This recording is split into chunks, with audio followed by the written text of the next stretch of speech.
নমস্কাৰ জনালো সকলোকে আৰু আপোনালোকক ধন্যবাদ দিছো বহুত খেতিৰ ভিডিঅ' সমূহত ইমান ধুনীয়া ধুনীয়া আপোনালোকে কমেন্ট দিছে আৰু বহুতখিনি আছে আমাৰ ৰুবৰ কাৰণে পৰহি দিনাৰ পৰা আৰম্ভ কৰিছো আজি 3 দিন হৈছে আৰু এই মাত্ৰ পথাৰৰ পৰা আহি ভাত খাক বনোৱাত লাগি গৈছো এফালে দাংবডি আৰু ভেন্দি ধুনীয়াকৈ কাটি লৈছো লগতে ইয়া কুকুৰাৰ কণী 5টা আছে যেহেতু 5টালে বইল কৰিছো 5টা আৰু কুকাৰত ভাত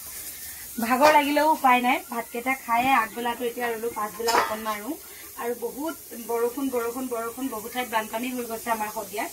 আৰু আমাৰ ফালে বাৰু হোৱা নাই কিন্তু ৰুব যে পাৰিছো তাকে বহুত বেছি খুশি হৈছো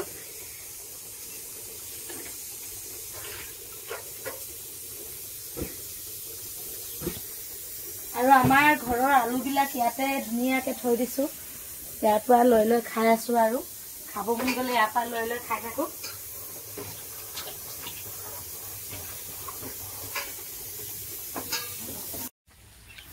আৰু ভাত পানী বনাই মেলি আজৰি হৈ গলো এফালে বনাই দিলো ভেন্দি আলু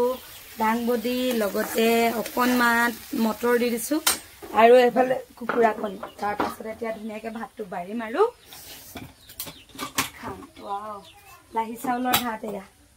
লাহি বাত কপাহী আৰু বিহাৰী চাউলৰ ভাতখিনি এনেকৈ খাম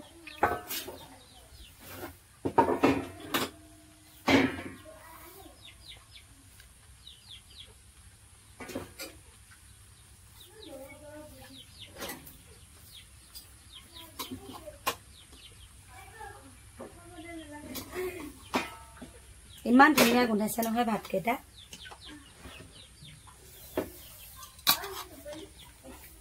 বেটা চপল পিন্ধিব নালাগে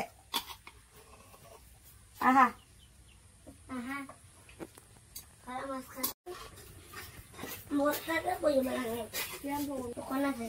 আৰু এতিয়া ভাতকেইটা বাঢ়ি মেলি আজৰি হয় ধুনীয়াকে চবকে এতিয়া